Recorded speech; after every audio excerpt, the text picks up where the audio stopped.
Haleluya, Imana ishimwe. Reka dusangire ijambo ry'Imana. Nitwa Ngabo Gahungu Augustin, Archdeacon wa Cathedrale. Uyu mwanya nagira ngo dufatanye ijambo ry'Imana, ariko tutaraja muri byinshi reka dusenga Imana.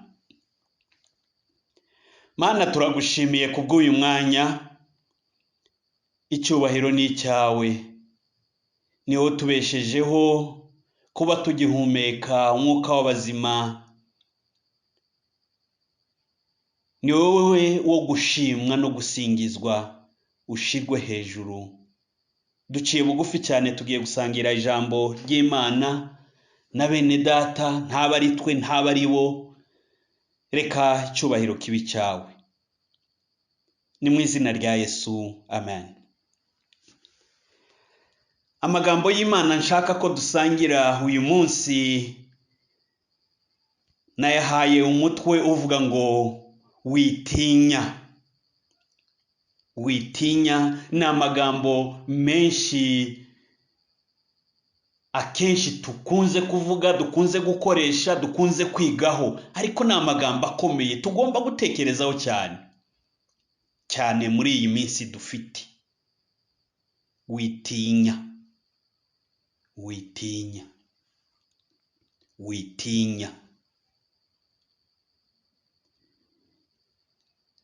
Cyane ubushize nababwiraga amagambo y'ihumure yo guhumuriza, cyane cyane tugaruka ku ntego dufite uyu mwaka, ivuga ngo erega nzi ibyo nibwira nzabagirira, si ibibi ni byiza, kugira ngo mbareme umutima w'ibyo muzabona. Niko Uwiteka avuga, amagambo ari muri Yeremiya. Ariko uyu munsi nshaka kugira ngo usobanukirwe aya magambo, nshaka ko tuyumva. Nimba ariyo ntego yacu ni duhumuriza. Uyu mwaka dufite ihumure, ariko iryo humure hari igihe tubyibagirwa bitewe n'ibyo turimo, tukibagirwa ihumure ry'Imana yatubwiye kuva mbere umwaka watangira, tariki ya mbere ukwezi kwa mbere muri uyu mwaka wa 2011. Ntabwo nashatse kurirambura cyane rino somo nateguye rivuga ngo witinya, ariko nashatse gusa kugira ngo twibukiranye impamvu. Ese kubera iki tutagomba gutinya? Kubitinyisha abantu ari byo byuzuye, ibidukanga, ibiduca intege ari byo byuzuye. Ni izihe mpamvu twakwishingikirizaho zatuma dukomera, tugashikama mu mitima yacu, mu bikorwa byacu, mu mvugo yacu, mu ngendo yacu, mu ngo zacu, mu kazi kacu, uko tumeze? Ni iki cyadufasha kugira ngo dukomere? Ni izihe mpamvu zadukomeza? Dufite iki cyadukomeza kugira ngo tube abantu bakomeye badatinye? Nashatse kugira ngo ntange izi mpamvu zigera kuri 7. Impamvu 7 zituma tutagomba gutinya mu gihe icyo ari cyo cyose. Impamvu ya mbere igaragara hano mu Itangiriro igice cya 26 umurongo wa 24. Reka nsome uwo murongo. Uwo murongo uravuga ngo Uwiteka amubonekera iryo joro, aramubwira ati, ndi Imana ya so Aburahamu, ntutinye, kuko uri kumwe nanjye, kandi nzaguha umugisha, ngwize urubyaro rwawe, ngiriye umugaragu wanjye Aburahamu. Aya magambo cyane cyane na yacu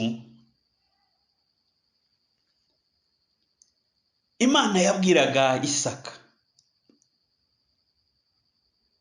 ikamubwira ati witinya kuko uri kumwe nanjye. Yayamubwiye mu gihe Isaka noneho ise Aburahamu amaze gupfa, noneho Isaka we yarasigaye asa n'ugize ibibazo bikomeye, arahunga atangira kuzerera mu gihugu cy'Abafilisitiya, agenda asuhutse afite inzara, afite ibibazo bikomeye kuko Aburahamu atarakiriho, arasohoka ajya mu Bafilisitiya. Iyo nkuru ni ndende ntabwo nshaka kuyijyamo, ariko atangira gusibura amariba yari yarasibamye Abafilisitiya bari barasibye kubera ko Aburahamu atarahari. Ariko noneho atangira gusibura amariba, abonye bitari gukunda, bitari kujyamo, atangira noneho wenyine kugira ngo acukure amariba yiyaranje nawe abeho. Aza gufukura iriba rimwe ry'amazi adudubiza. Iri riba ry'amazi adudubiza yaryise ngo ni Eseki. Hari n'irindi riba yafukuye naryo aryita Sitina. Afukura n'irindi aryita Rehoboti muri iki gice cya 26. Aya mariba yafukuwe na Isaka. Iriba rya mbere rya Eseki amaze kuribona, amaze kurifukurira iryo riba noneho habaho intonganya mu bagaragu be n'abagaragu bari basanzwe hano muri Igati. Ibyo byaberaga muri uyu mujyi w'Igati. Abagaragu batangira kuritonganira, bamwe ngo ni iryabo, abandi ngo ni iryabo. Afukura irindi rya Sitina naryo bararitonganira, araryihorera. Arongera noneho afukura irindi, noneho aryita ngo ni Rehoboti, bivuga ngo noneho Uwiteka adushize ahagutse, noneho ibintu bigenze neza. Amaze kugera muri iri riba rya Rehoboti, nibwo noneho yaje kubwirwa aya magambo. Uwiteka amubonekera muri iryo joro bari kuri iri riba rya Rehoboti ahagutse, aramubwira ati ndi Imana ya so Aburahamu, ntutinye kuko ndi kumwe nawe, kandi nzaguha umugisha. Impamvu ikomeye ya mbere nshaka kukubwira, nshaka kugira ngo nawe utahure, Imana yiteguye kuduha umugisha, kuko iteguye umugisha ukomeye. Nta mpamvu zo gutinya. Hariho umugisha udutegereje, hariho umugisha waduteganyirijwe, hariho umugisha ntabwo ari bibi n'ibyiza, hariho umugisha Imana iteguye kugira ngo tuwubemo, hariho ibyiza, hariho umugisha. Iravuga ngo kandi nzaguha umugisha, ngwize urubyaro rwawe ngiriye umugaragu wanjye Aburahamu. Mu gitabo cy'Abacamanza igice cya 6 umurongo wa 23, Bibiliya iravuga ngo nuko Uwiteka aramubwira ati humura witinya ntupfa. Ayo magambo yabwirwaga Gideyoni ubwo yari ari hariya munsi y'igiti asekura ingano.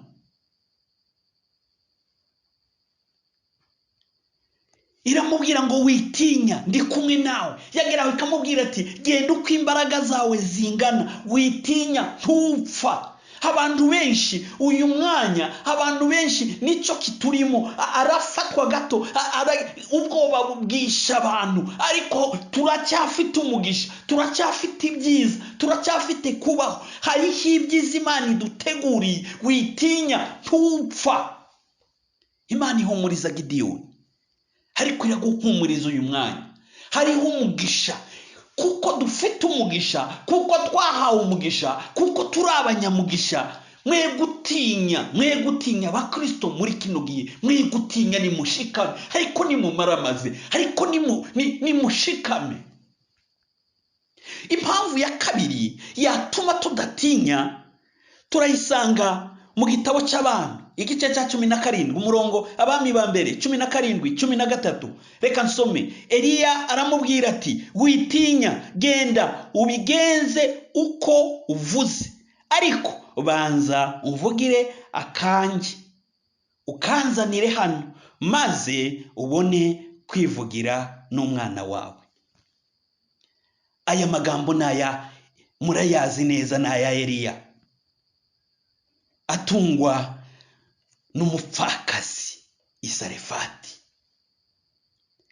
Impamvu tutagomba gutinya ni iyi ngiyi, nuko Uwiteka aratubwira ngo twe gutinya, izadutunga mu bihe bikomeye, mu gihe cy'inzara Imana izadutunga, niyitubeshejeho. Iyo utekereje ukareba ibihe bishize, ukareba zaguma mu rugo tubayemo, ukareba iyi myaka, ariko ukabona burije, ukabona burakeye. Mu Rwanda nta muntu twigeze twumva wishwe n'inzara. Nukuvuga Imana yiteguye kutugirira neza kandi yiteguye kudutunga mu bihe byose, kubera iki dutinya.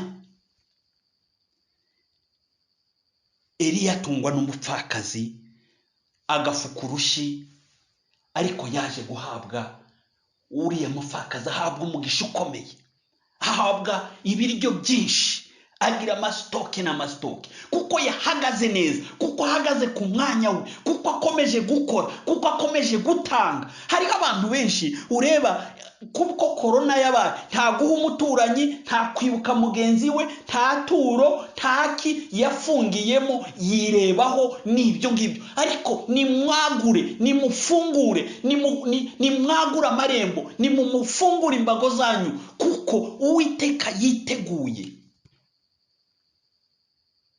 kutugirira neza. Impamvu ya gatatu turayisanga hano muri Yesaya igice cya 41 umurongo wa 10. Bibiliya iravuga ngo, ntutinye kuko ndi kumwe nawe, ntukihebe kuko ndi Imana yawe, nzajya ngukomeza, ni koko nzajya ngutabara, kandi nzajya nkuramiza ukuboko kw'iburyo, ariko gukiranuka kwanjye. Iyi mpamvu ituma tudatinya ya gatatu ni impamvu ikomeye cyane. Witinya, iri kumwe nawe. Kuko iri kumwe nawe, ikiguteye ubwoba ni iki? Ikiteye ubwoba gikomeye kinababaje ni uko uri kure y'Imana, ariko uri hafi, uri mu bikari by'Imana, nta bwoba afite, arakomeye, ntatinye. Impamvu dutinya, dufite ubwoba, umuririmbyi yaravuze ngo nta soni mfite, nta n'ikindi kintu ukuye ibyaha. Ibyaha nibyo bituma tujya kure y'Imana, ibyaha nibyo bitumye tugira ubwoba. Ariko uri muri Yesu, aguwe neza, arahumuritse, arakomeye. Ntutinye kuko ndi kumwe nawe, ntukihebe kuko ndi Imana yawe. Amagambo akomeye cyane. Iri kumwe nawe. Ushobora kubigereranya, ntabwo nshatse kubyinjiramo, ndi kubaha imirongo migari, mugende musoma ibi bice, iyi mirongo ndi kubaha, mugende mureba. Hari impamvu zikomeye cyane zerekana, wenda reka turebe ku ngero z'ubuzima ubu ngubu tubayemo. Umwana n'umubyeyi, iyo umwana mutoya ari kumwe na se, azi yuko nta cyamukoraho, aba azi yuko ari kumwe na se, nta wamuhangara, nta wamukubita, nta wamugirira nabi, kuko aba afite, yiringiye se, akamwiringiramo ibintu byose bishoboka. Ariko natwe dufite umubyeyi, aratubwira ndi kumwe nawe. N'umuyobozi n'ubuzima tubayemo, iyo boss akubwiye ati genda, ni njyewe ubikubwiye, witinya, genda ukora ibi, uragenda ukanakora utanabajije, ahubwo ufite confidence, ufite n'ibindi. Hari n'abagenda bakiyongereraho n'ibyo bose atababwiye, kuko bari kumwe n'umuntu ukomeye, kuko babwiwe n'umuntu ukomeye, kuko batumwe n'umuntu ukomeye. Ariko Uwiteka Imana yacu aratubwira ngo witinya, ndi kumwe nawe, ndi kumwe nawe. Ufite inzara, ndi kumwe nawe. Urashonje, ndi kumwe nawe. Ubwo bufite bw'iminsi iri imbere, ndi kumwe nawe. Kuko kubuza icyo ukora, ndi kumwe nawe, kuko uri kumwe n'Imana. Nta bwoba, twe gutinya, Imana iri kumwe natwe. Uwiteka ari kumwe nawe, wa munyembaraga we. Uwiteka ari kumwe natwe, ari kumwe nawe, ari kumwe nawe. We kureba ahandi, ari kumwe nawe.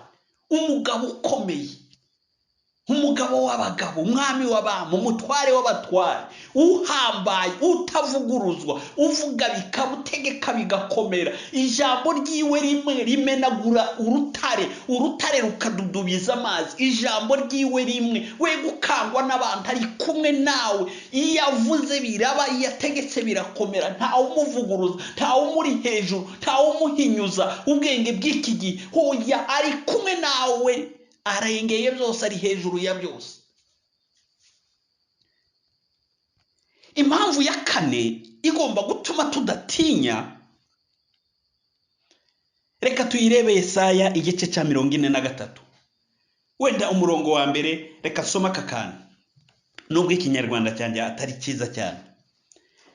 Haravuga ngo, ariko noneho Uwiteka wakuremye, wowe Yakobo, kandi akakubumba, wowe Isirayeli, aravuga ati, witinya, kuko nagucunguye, naguhamagaye mu izina ryawe, uri uwanjye. Nunyura mu mazi, nzaba ndi kumwe nawe. Nuca mu migezi, ntizagutembana. Nunyura mu muriro, ntuzashya, kandi ibirimi byawo ntibizagufata, kuko ndi Uwiteka Imana yawe, Uwera wa Isirayeli, umukiza wawe.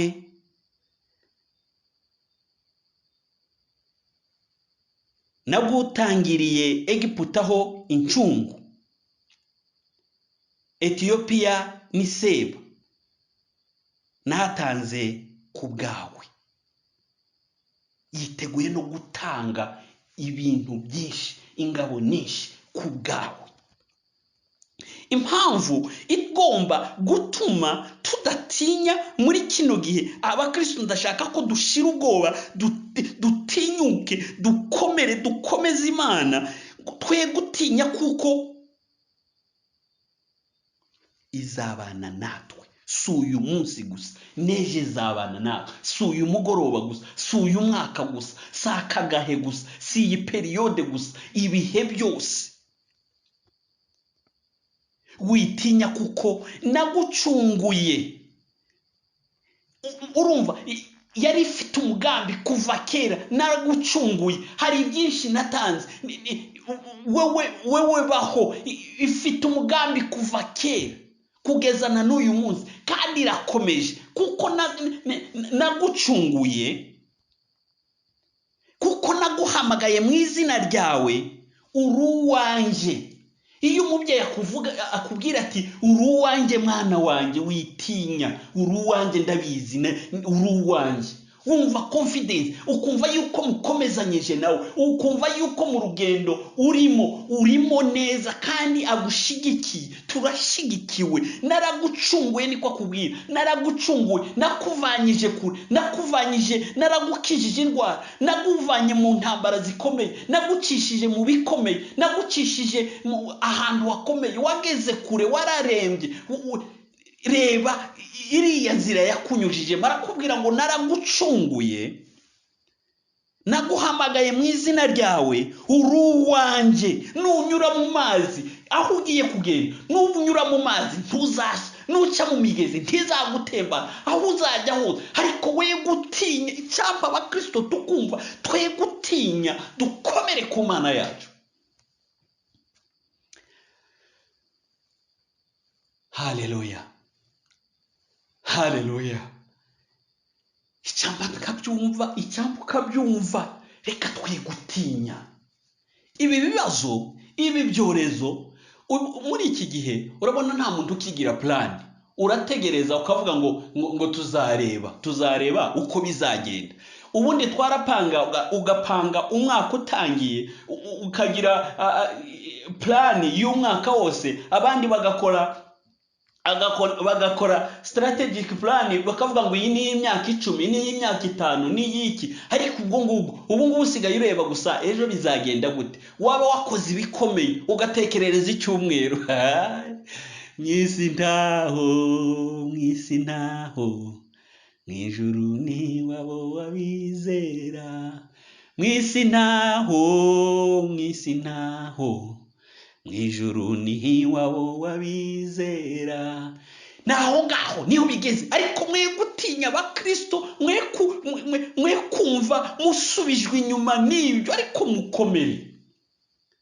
Mwe gutinya. Impamvu ya kane ya gatanu igomba kudufasha kugira ngo twe gutinya, Bibiliya iratwereka neza yuko ngo twe gutinya kuko Imana iratuzi.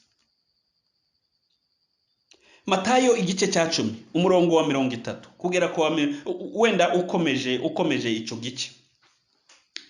Haravuga ngo, reka nsome uyu murongo umwe gusa. Ngo ndetse imisatsi yo ku mitwe yanyu irabazwe yose. Kuko nuko ntimutinye kuko muruta ibishwi byinshi. Ahangaha hari inkuru iryoshye cyane yanshimishije, nakomeje nsubiramo. Hariho inkuru, ariko reka mvuga aka kantu. Ndaguhararitse uze gusoma iyi nkuru iri muri Matayo igice cya 10 uhereye nushake urebe ahangaha haruguru, uhereye kuri 25 ugakomeza. Baravuga ngo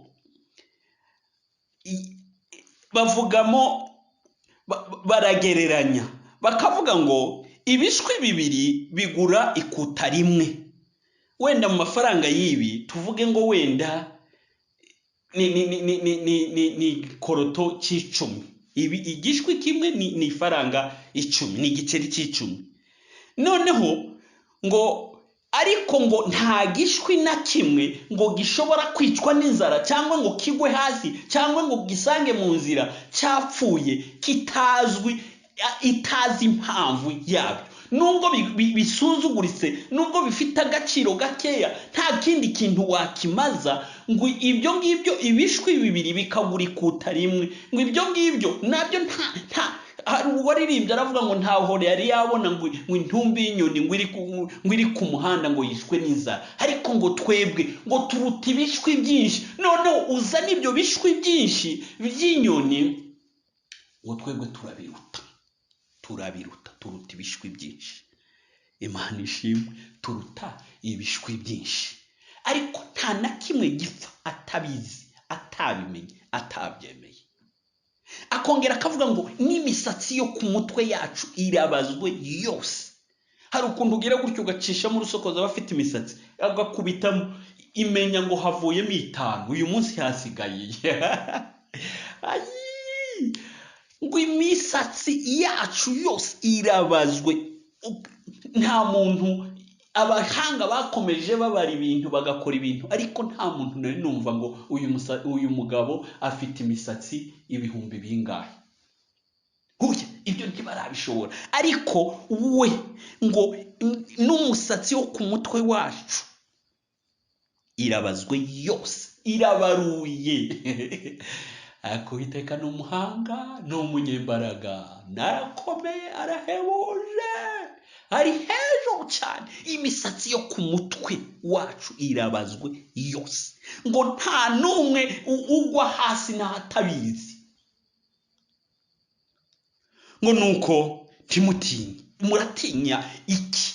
Kwabazi, kuzi neza, kwakuzi iyo wageze mu bihe bikomeye ujya uvuga ngo ntanzi, ukivovota ukareba abavandimwe, abaturanyi, inzitwazo, ibintu byawe ukabisuka ku bandi, amakosa yawe ukayatwerera abandi. Nibyo ngibyo abana b'abantu, nibyo ngibyo barimo.